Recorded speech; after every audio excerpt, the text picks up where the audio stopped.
Fala pessoal, Isaac aqui. Se você não viu a primeira parte deste vídeo, focado no Elrond, falei brevemente sobre a mística história dos pais dele, que acabou resultando com que ele ficasse órfão. No final do vídeo anterior, mencionei que Elrond se tornou o capitão e porta-voz do último alto rei dos Elfos Noldor na Terra-média, chamado Gil-galad, e é daí que iremos continuar. Se você não viu o vídeo anterior, recomendo que você o assista antes deste aqui, para ter um contexto melhor. Vou deixar o link na descrição. Dito isso, vamos lá!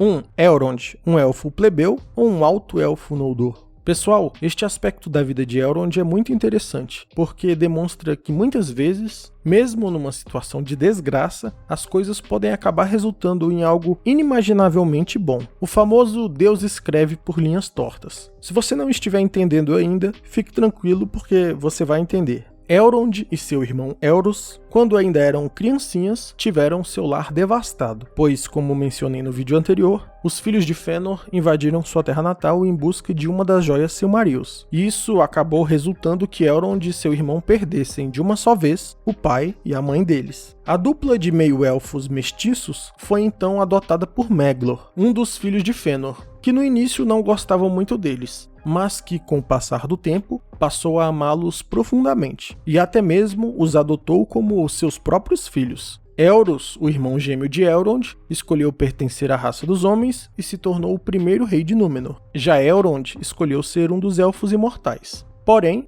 diferente de seu irmão, ele não se tornou rei. Isso nem passava pela cabeça dele e ele nem tinha vontade. Aliás, existia uma multidão de elfos na linha sucessória ao trono acima de Elrond. Porque vejamos, o filho de Fëanor chamado Maglor, quem adotou Elrond, sequer era o primogênito. O primogênito de Fëanor se chamava Maedhros. Além disso, o irmão de Fëanor, chamado Fingolfin, ainda estava vivo, e tinha uma disputa pelo trono. Mas o fato é que Elrond jamais se preocupou com isso, pois ele não buscava ser rei. Pelo contrário, Elrond era um elfo que não tinha medo de colocar a mão na massa, e não colocava outras pessoas para sujar as mãos no lugar dele. Elrond sempre esteve presente nas batalhas mais perigosas possíveis. Ele se tornou o capitão de tropas mais confiável do alto rei Gil-galad. Na Guerra dos Elfos e Sauron, Elrond estava lá. Quando o rei bruxo invadiu Angmar e Gondor foi junto dos elfos evitar a extinção dos ancestrais de Aragorn, Elrond estava lá.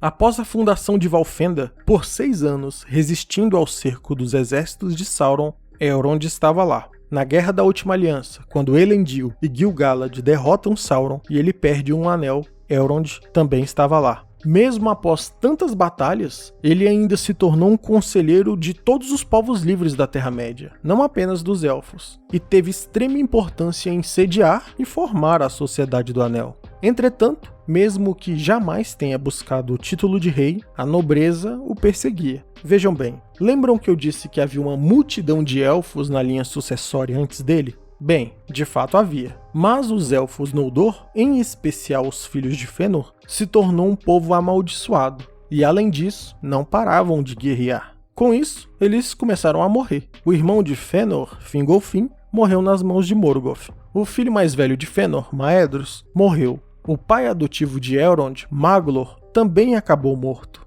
Por fim, por direito hereditário, restou somente Gil-galad. Portanto, no momento de marchar rumo à Guerra da Última Aliança, adivinha quem Gil-galad gostaria que se tornasse o próximo alto rei dos Elfos Noldor?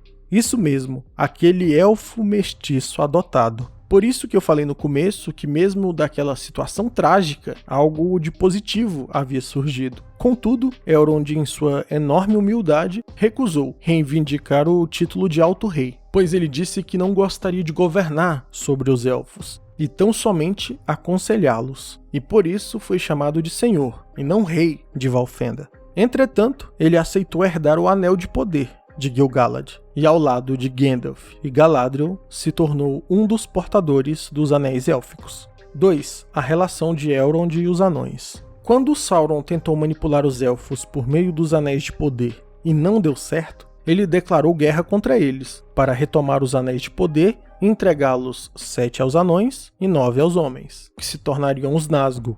Essa guerra ficou conhecida como a Guerra entre os Elfos e Sauron, e teve início no ano de 1695 da Segunda Era. Com o início da guerra, Elrond então foi enviado por Gil-galad para liderar tropas élficas até a região de Eregion, na tentativa de proteger a região e impedir o avanço de Sauron. Porém, quando as hostes de Elrond chegaram, já era tarde demais. Orcs demais já ocupavam a região e a força militar que eles encontraram era colossal, muitíssimo maior do que a deles. Então Elrond foi obrigado a recuar, com aqueles poucos elfos que sobreviveram à batalha, incluindo Celeborn, marido de Galadriel. Detalhe: Elrond, Celeborn e os demais sobreviventes elfos somente conseguiram escapar graças aos anões, que, sob a liderança de Durin III, atacou a retaguarda do exército de Sauron e chamou muito a atenção, o que causou uma janela de oportunidade para que os elfos conseguissem escapar com vida.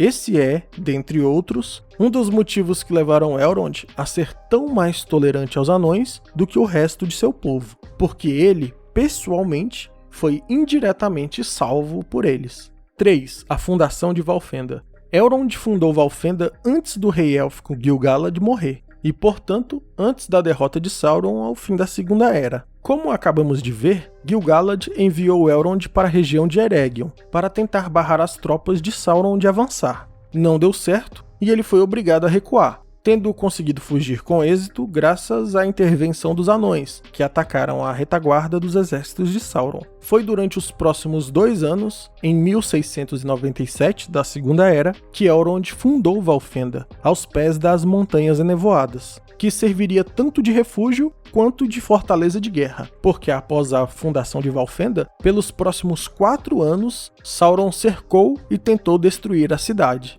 Porém, sob o comando de Elrond, Valfenda resistiu. Para a surpresa dos exércitos de Sauron, que faziam cerco em Valfenda, quando os exércitos de Númenor chegaram pela retaguarda deles, eles se viram presos, entre os elfos de Valfenda de um lado e os homens de Númenor do outro. Aquela parcela do exército de Sauron que cercava Valfenda foi completamente dizimada. Anos depois, foi também de Valfenda que vieram Elrond, Glorfindel e demais elfos para auxiliar Gondor repelir os ataques do Rei Bruxo contra o reino de Arnor, no norte, e preservar a linhagem de Aragorn. Para quem não sabe, Galadriel é sogra de Elrond, já que ele se casou com a filha de Galadriel com Celeborn, uma elfa chamada Celebrian. Elrond se casou no ano 109 da Terceira Era e viveu por mais de 2000 anos ao lado de sua esposa, até que ela foi atacada por orcs, enquanto andava pela região das Montanhas Enevoadas. Felizmente ela não morreu, mas jamais se recuperou completamente, mesmo com as habilidades excepcionais de cura de seu marido. Portanto, sem outra alternativa, ela embarcou e foi para as Terras Imortais, único local onde ela conseguiria se recuperar completamente, em razão da proximidade com os Valar. Elrond permaneceria separado de sua esposa por mais de 500 anos, já que ele permaneceu em Valfenda até o fim da Terceira Era, quando um anel de Sauron foi destruído. No dia 29 de setembro do ano de 3021 da Terceira Era, Elrond se foi da Terra-média junto dos outros portadores dos Anéis Élficos, para finalmente reencontrar sua esposa e jamais retornar. E com isso chegamos ao fim de mais um vídeo. Se você gostou, não deixe de se inscrever e deixar um gostei para ajudar o canal. Para mais conteúdo relacionado ao Senhor dos Anéis, me segue no Instagram no endereço que está na tela. Um abraço e até o próximo vídeo.